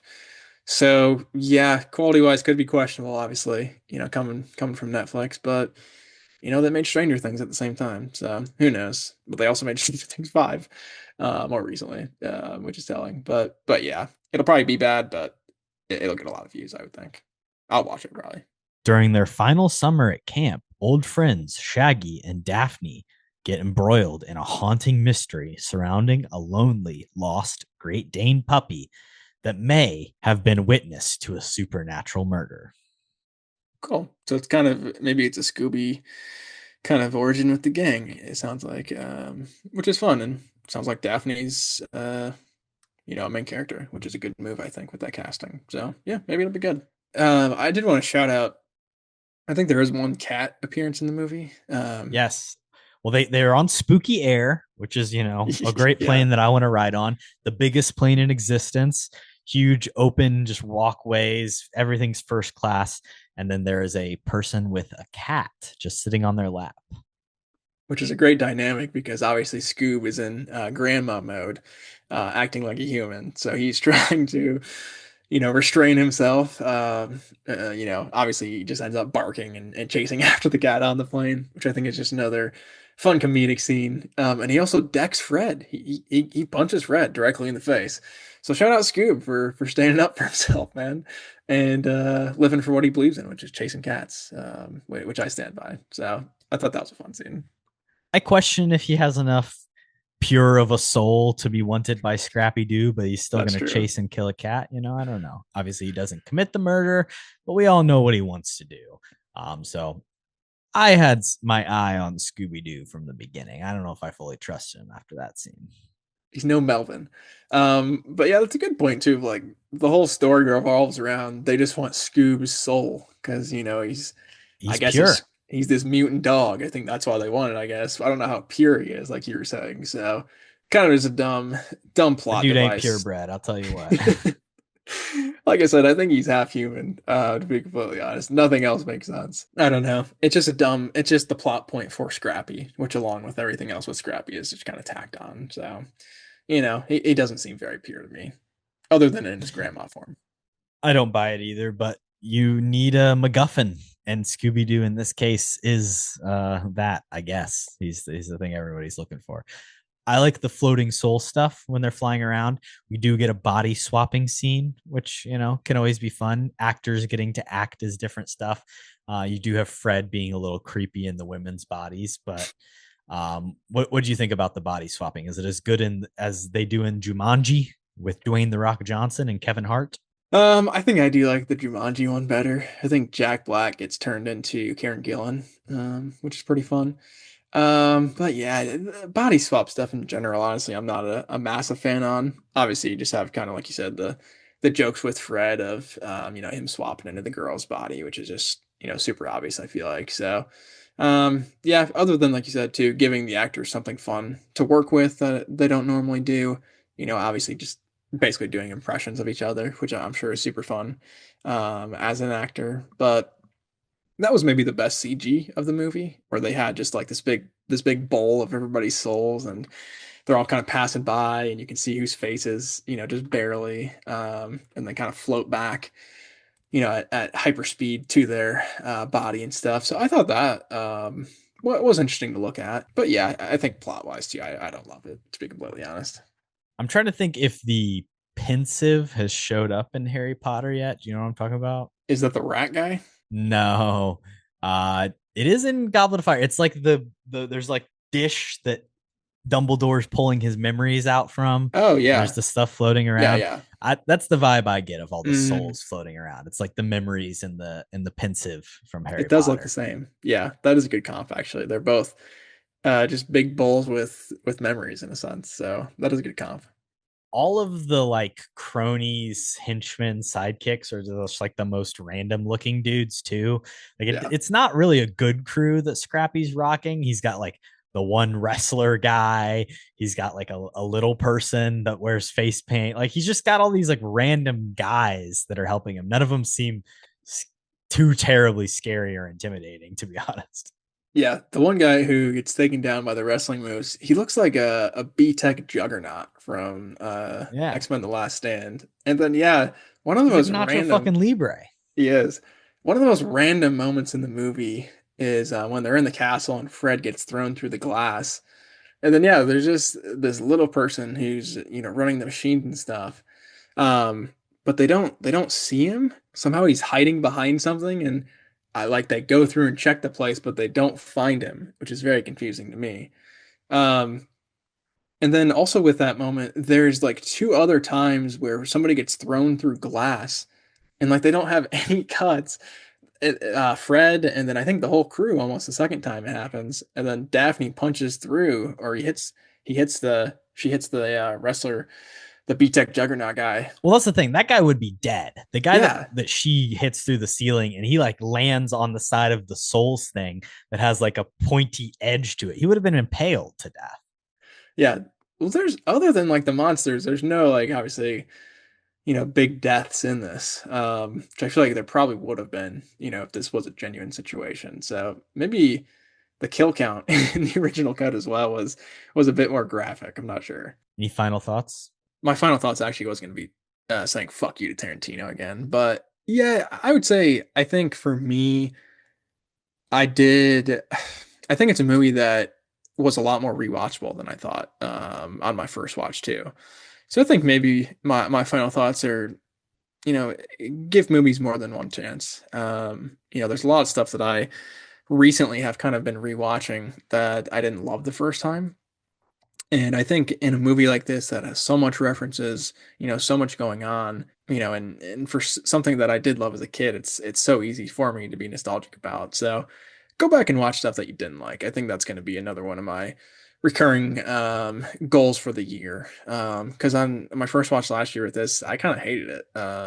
It just didn't feel like Scooby-Doo to me. But on the second time, it kind of clicked a lot of different boxes. So that's my big thoughts this week. I will echo the fuck Tarantino for you, Kody.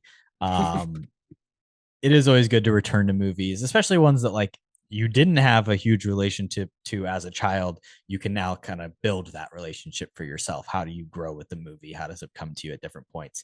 This isn't a movie that I love, but I completely understand it was not a success at the time, and also why it has become a cult classic in the preceding years.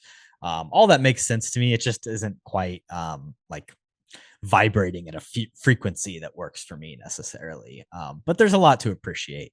I'll finish with James Gunn's thoughts when the movie came out. So what do I remember from 15 years ago? I remember being bummed out that the reviews were pretty terrible. These days, I might glance at the occasional review, admittedly mostly only good ones, but back then I read every single one. I also read everything written about the movie online by like anybody, including bulletin board folks. It was kind of a film self-involvement I've learned to avoid since, but needless to say, it was not an exceptionally good day, but it was followed by, honestly, one of the best days of my life.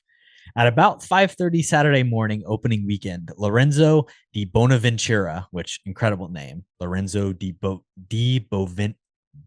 Bonaventura, the head of production at Warner's and one of the people who gave me my start, called me and woke me up at home to tell me that we made $18 million the Friday before. Now, that doesn't seem like all that much today. Guardians will make around that on a Thursday night alone. But back then, it was enough to make the movie the biggest June opening ever. One single moment, I knew everything had changed. And it did. I was offered every movie you can imagine, like the Jabberjaw movie and the Jetsons movie and the Captain Caveman movie. I was offered tons of money to do all of these things. So, of course, me being me, I chose to write Dawn of the Dead. Go figure out my brain. Who knows? So it is interesting. Like, this kind of does make James Gunn's career, even though it was a critical failure, it was enough of a commercial success that he was able to do whatever he wanted. And it led to him all these years later, even though he was only the writer, ending up with Guardians. Like, if he doesn't have Scooby-Doo, does he get Guardians? Probably not. Yeah. That is really cool, actually. I didn't realize at the time it was kind of the record setter, for the June box office, which is pretty crazy in hindsight. Obviously, maybe Scooby-Doo here was a little bit of a precursor of kind of the summer blockbuster. It sounds like June was not the month that it is these days. So that is really awesome and very cool to see that he was able to build a career off of this, and especially something that I know too that James Gunn is just very passionate about Scooby-Doo as a whole. So the fact that he was able to make a career out of something that he loves is really fun as well. And yeah, I would say for sure we probably wouldn't see him in the MCU where he's at now without kind of this breakthrough like this. So very cool in hindsight to see where he's kind of ended up. Obviously hoping him the best with all the DC stuff coming out this year. I definitely don't have a couple on my fantasy team. But yeah, cool to see kind of him start at his roots here and grow and be super successful. Outside of Matthew Lillard, there is no one in the cast of Scooby-Doo that I own any physical media featuring. Oh, wow. I do have some Matthew Lillard stuff. So I've got here in physical media corner, of course, Scream on 4K, the 25th anniversary edition. Oh, nice. Love that. Probably his best work. Got to be up there. Yeah, I mean, I think it is the thing that he has kind of always been able to ride on in Hollywood at the very end, kind of doing playing Stu in this film is Stu Macher. Really good performance. Love Scream. 5 stars, no doubt. All right. And then the other thing that I do own that he is featured in, I've got my Twin Peaks box set, and he appears in a couple episodes of the 2017 limited series version that David Lynch brought back, Twin Peaks: The Return. And basically, it's, a bunch of actors realizing, hey, David Lynch is making a new project, potentially his last. It did end up being his last. Let me get involved. So you got people like Michael Cera, Jim Belushi, Matthew Lillard, a whole cast of actors, Laura Dern appearance, longtime collaborator that got to be a part of this huge mini series, 18-hour feature-length film, whatever you want to call it. But Matthew Lillard is in like 2 or 3 episodes of this and is pretty solid, honestly. Love that. I did not know. I don't think I remembered that he was in that. So very cool he was involved. But yeah, awesome that he was able to pop in for a couple episodes. And then we talked about this movie when we did our Carpentober last October, 13 Ghosts. This is a film from the year 1960, but they did do an early 2000s remake, 13 Ghosts, starring Matthew Lillard. So have you seen the new one?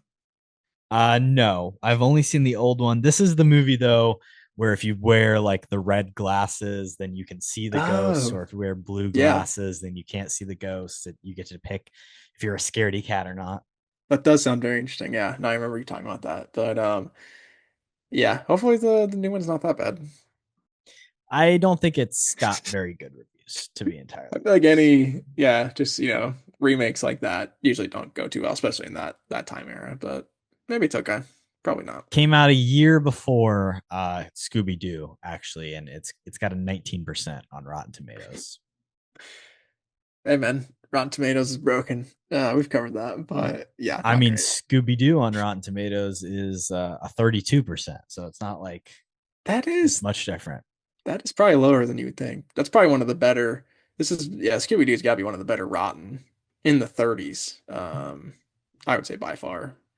I don't know how low Grown Ups is, but I'd say that's pretty low for this movie. I'm surprised by that. I would have guessed like 45, probably. All right, and then we've run out of our Scooby-Doo cast, so we're having to jump over to the Ready or Not cast, and I've got the Ice Storm with Elijah Wood. Yeah, I don't even think we mentioned him. Ang Lee, the Ice Storm. Yeah, he's solid enough in it. Yeah, you've kind of been Um, getting the crew here a little bit to watch this. I think I'll have to check it out. Um, is Elijah Wood kind of a main player in it, or who's kind of like the leads? So it's about two families, and he is the child of one of the families. Okay. He is a very pivotal character. What happens with him throughout this film? But yeah, Elijah Wood, and then Tobey Maguire and Christina Ricci are like the three main kid actors in Nice. this movie at the time. I And you've got like like Tobey a Sigourney lot, too. Weaver and Henry Czerny and what's the other obvious? Where's Cast is Joan banging. Allen, Kevin Kline, Joan Allen. Those are the big, yeah. Nice. And Aang, I mean, yeah, I'll check it out. And then David Cronenberg, who we also didn't mention being in Ready or Not 2. I do have his film Videodrome. He's a director. You considered maybe doing a Cronenberg pairing. I think it worked out because he wasn't really in Ready or Not 2 all that much, but Yeah. Disappointed. he's by got a his great inclusion. look. Oh, for sure. But yeah, he's not really in it, unfortunately. But and honestly, I probably would have picked The Fly if not for some other circumstances. So I think that'll have to be an episode in the future here. But I've never seen Videodrome either, and I saw like some clips from Scanners, which is another movie of his, which looked absolutely bonkers. So a lot of his stuff I do want to check out more. Cronenberg is one of those guys where it's like, oh, you think Saltburn is crazy? Watch a single fucking Cronenberg film Yeah. and you'll see some intense body horror shit. And now the connections are becoming a little bit more strained. Kevin Durand is obviously the villain in the latest Planet of the Apes film, Kingdom of the Planet of the Apes. I do not have that, but I do have a 50 years Planet of the Apes box set, which Nice. features every other Planet of the Apes film outside of Kingdom. Even Tim Burton. Even Tim Burton. Mm. He's in here. Could have left that one out. Yeah, that's dope. No, what a wonderful day. No, none of that in there, No unfortunately. wonderful day, unfortunately.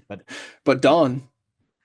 I mean, come 9 on. out of the 10 we do have. We That have Dawn, Rise, and War on 4K. Sick collection. Yeah, that is awesome. Shout out Apes. Apes together. Strong. Wrong. And then Samara Weaving, I informed you recently that her uncle is Hugo Weaving, Yeah. the main villain in The Matrix. And I got right here a little Matrix box set. Got all 4 films. Oh, nice. I still haven't seen the 4th. But yeah, first all-timer. Love me some Hugo as well. Such a great villain in anything that he does. But yeah, one of the most influential franchises of all time, no doubt. Recently saw Speed Racer in a theater. Also watched Jupiter Ascending. Yeah, you kind of like Wachowskis that, it looked like. Are wild. I thought Jupiter Ascending was okay, but That is so shocking just because I know like Channing Tatum has like what does he have like he's got weird ears, doesn't he? Doesn't he have like Spock or pointy ears? he's like part dog. What? That he was in a Normal. movie. He was in a movie called Dog, wasn't he? Yes, it was, I believe, just titled Dog. Is Maybe he it's like actually a part military. dog? There's no way. In the film Jupiter Ascending? Yes. What kind of dog? Alien. There is actually a really funny, very serious line in the film that gets memed where like Mila Kunis is like, "I love dogs" to him. I guess I just don't know anything about this movie, but you're welcome to pick it for our mini draft. But Well, I don't think it counts in that sense, but I guess I mean, he's a dog. I'd let it go. Jupiter Ascending is like if the Phantom Menace was made as a movie and there was no other Star Wars movies that existed around it. Interesting. World building is probably fun. But yeah, I don't know if I'll ever watch it. It looks pretty bad. Technically inspired by The Wizard of Oz and The Odyssey, so maybe Good combo. It's an interesting. It is big, original sci-fi space opera IP film, and it's all straight from the brains of the Wachowskis. It's iterating on itself. It doesn't have any true basis other than some mythology. So it goes a little bit off the rails, but I would have been interested in seeing more. Nice. No, you're a fan. I respect it. All right. That's the end of the physical media corner, and we're going to jump over to our 3-movie mini draft where we are drafting dog movies. And I guess technically Jupiter Ascending does count, but I won't pick it. I went first last week, so it is your turn to go first. Dog movie, Nice. Cody, what are you thinking? Yeah, honestly, there's only really one movie that I really wanted, so I'm happy I have the first pick this week. I'm going to take Isle of the Dogs, which is a Wes Anderson flick. I think one of his more underrated flicks, I would personally say. The voice cast here is crazy deep as well. I mean, it's all the Wes Anderson people you would expect, obviously, but it's a crap ton of dogs that we have to voice here. And also, like, there's a storyline between the main kid and kind of the main dog that is just really heartwarming. You know, it definitely has some stuff to say, like politically, which, Wes, I don't know if he really does that a ton too. So it's kind of an interesting just story from him. And I really love it. The stop motion animation as well is superb. So I think for me, it is the clear 1-1 dog movie in my eyes. A little bit just because it's got more than one dog as well. It's got all the dogs, Korbin. I don't know if you can beat it. Scarjo is a dog. Greta Gerwig, right? Greta Gerwig is a dog, yeah. Brian Cranston, anyone you can think of is a dog. So love it. I just recently picked this movie up, the Criterion edition of it. Nice. Have not watched it though, so need to check it out. I'm excited. I'd wreck. 3.5 stars for me, but it's solid. I did have a different 1-1 in mind, and that's the film Up, which does have a great dog. Yeah. In Nice. it. Good talking dog stuff, kind of. It does have multiple dogs, to be fair. So you're battling. Loved Up. Great movie. Great film. Doug, Great right? picture. What's the dog's name? Yeah. Yeah. And then you Squirrel. got the villain dogs too, but Good and bad dogs. Yeah. gotta have both. Okay. That was not on Don't my you feel short like a list, fool? but it's a good pick. I'm not a big Up guy personally. The bird, that's where it loses me. So I don't think about the dogs too much. But okay, I think my safe second pick, and you can veto this if you want, I guess, but I was gonna take Anchorman for Baxter, one of my favorite movie dogs of all time. Not a ton of screen time. He is there for sure in the beginning, and then he gets punted off a bridge, which is, high comedy. And then he does come back and he saves the day, saving Ron Burgundy from a bear just by talking to it. And, Baxter, he's been through a lot. He's had to adapt and survive. Like I said, I think it was, who did punt him? Was it Jack Black? I think it was Jack Black. Somebody like that. But yeah, man, Baxter the dog. Does that qualify, do you think, for a dog movie, or? Yeah, I mean, I'll allow it. It's funny. We're on Okay. like kind of opposite ends of the spectrum here with what we're picking. I've only seen Anchorman again one time, so It's I don't okay. even really remember the dog stuff, but I trust you. He I gets believe punted. every word you're saying. Yeah, he gets punted. I'm going to take I Am Legend, which if we're talking about Okay. greatest dogs in movie history, this is one of the greats. Obviously causes a lot of pain and suffering, and maybe some poor decisions are made in this for the sake of saving this dog. But Will Smith and this dog are basically the only two characters this movie has for a good majority of it, and the dog's a G. That's a good pick too. I didn't think about it, honestly, but dog is probably, top 2, top 5 main characters as well. So I think that's definitely a respectable choice. Sam, the dog. Sam, I was gonna say, yeah, I couldn't think of it, but shout out Sam. I think since you're going for some dogs with some chops here, I'll go that direction with my last pick, and I'll pick from Anatomy of a Fall. I believe his name is Snoop, the dog. Just genuinely Sorry. banger. But yeah, I think genuinely just like one of the better performances from a dog, low-key. Like they do actually give him, stuff to do, which is obviously weird from a dog. But yeah, and he was at the Oscars. He made the rounds. He deserved it. But yeah, just from a performance standpoint, I don't know if there's a more impressive, dog performance. You could go your Airbuds, a lot of stunts maybe for some other dogs, but Snoop's got chops. Yeah, very important to the actual plot of the film as well. So like if this doesn't work, the entire movie falls apart. So the dog is believable. He plays sick, he plays lively, he can do it all. He's a natural, man. Yeah. No, I think robbed of an Oscar, but got to be on the list, I think. Yeah. I'll finish it off with a goofy movie. Nice.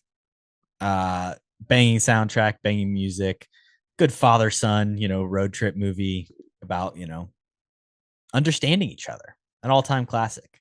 I think I absolutely mopped the floor with you in this draft, Kody, but that's just one man's opinion. That was on my short list. That was a sneaky, really good one, I think, to end off. But I did have a few honorable mentions as well. I wanted to shout out I was thinking John Wick 1, Oh just yeah. because I mean it's the consequences of the dog is what makes the movie, I think. So like Also that, John Wick 3 yeah, with whichever one he has Halle the Berry. bull. Yeah, he's got the big ass bulldog, I think, right? That thing's a badass. No, I think it's 4 Halle Berry actually. has the German Shepherds, remember? He gets another dog later, but Yeah, then Halle Berry. Oh yeah, yeah, she has other dogs, right? Yeah, I don't know. yeah, she's got her dogs that she like trains to attack people. Pretty sick. I think that's the third one. Is that Parabellum? I actually don't remember the plot that much for Parabellum. A lot of good action now. And then I wanted to shout out Einstein from Back to the Future. One of the first dog ever to time travel. If he was in it more, I probably would have picked him. And then Toto, the Wizard of Oz. That was probably my fourth pick if Baxter got sniped. But a lot of good choices, I think, for sure. Yeah, I mean, there's a lot of like very classic dog movies, like your Old Yellers or whatever. Yeah, that was on mine too. Old Yeller. Those don't really do it for me. Cruella, I considered. Yeah, Airbud for sure. the Dalmatians. Yeah, Cats there. and dogs. I was hoping you'd pick that. That'd be pretty funny. That'd be a good like punishment episode. Dogs and cats. Isn't there a second one too? It's got a stupid title. The Revenge of Kitty Galore. I think Kitty Galore is a James Bond character. It's like Kitty Softpaws or something, I think. No, Pussy Galore is a Okay. That's a play James on that. Bond. All right, that makes it better. Yeah. Yeah, that would be a pretty good episode down the line, probably. Yeah, I mean the cast of Cats and Dogs. It's got Joey Pants, Jeff Goldblum, Tobey Maguire, Pants and everything. Oh wow. I would have guessed Alec Baldwin. oh wow. I would have guessed Paul Giamatti. That would have been my guess for the cast. I feel like he loves those kind of roles. But that is they paid money for to voice those cats and dogs, man. They did it. Because of Winn-Dixie was my last honorable mention, a classic. I don't even know what that is. Sounds like a Better southern do some fucking research. Winn It is Dixie. Southern. You are right. You know about Winn-Dixie's, the store? Not really. It's a grocery chain in the South. Mm. Because of Winn-Dixie's about a dog that is found inside the grocery chain and that gets named after it. Oh, nice. Okay. I was thinking it was like a Lassie situation or something, but that sounds interesting. Yeah, book adapted into a movie. I had a weird obsession with it as a child, and whenever we would go to Florida for spring break, we would always visit the Winn-Dixie to get we would do like one night in where you cook spaghetti or whatever. So we'd walk to the Winn-Dixie, and I'd be like, oh, this is like that movie with the dog. It's exactly like it. I love that. And guess who's in that movie? Elle Fanning. Oh, fuck yes. Okay. Well, I will put that on my watch list then, actually. Big fan, but yeah, shout out I Winn think Dixie. Learned Anna something new. Sophia Robb is the lead, but Nice. Elle Fanning's in it. I mean, she was good. She was a top tier kid actor as well, I feel like. Shout out Terabithia. But yeah, solid cast. Hotel for Dogs. Yeah, there's a lot of good ones I haven't seen. Like I haven't seen that, or I haven't seen like Best in Show. I haven't seen Max with Channing Tatum. I actually heard that was not terrible. So there's a lot of dog stuff I need to catch up on, honestly. Obviously, being a cat guy, I'm a little bit behind, but yeah, I love dogs. I mean that covers my bases for for like the maximum amount of dogs I need, I think. But probably a ton that people are thinking of that I never even considered. You said Max with Channing Tatum, but Channing Tatum is in the film Dog with the dog. Maybe Max that's what I'm thinking. What is Max? What is that? Max is a dog movie. Oh, okay. It's about a military dog. That's the one with Mark Wahlberg, then, I think. Mm, What's the one with Mark Wahlberg where he's like No. running a marathon or some shit, and that's Arthur the King. yeah, there you go, Arthur. I don't know what I'm thinking of then. I mean, Max, you probably are thinking of Max. It's got Robbie Amell in it, though. Robbie Amell, you know. How many dog movies are there, man? Thomas Hayden Church. Also, no Marley many. and Me. No Marley and Me mentioned. I thought you were gonna pick that. Too sad. Yeah, very, very sad. But an iconic dog movie for sure. Definitely. All right. Well, this has been another fun episode, and we'll catch you all in the next one. Peace. Peace. What you just said is one of the most insanely idiotic things I have ever heard.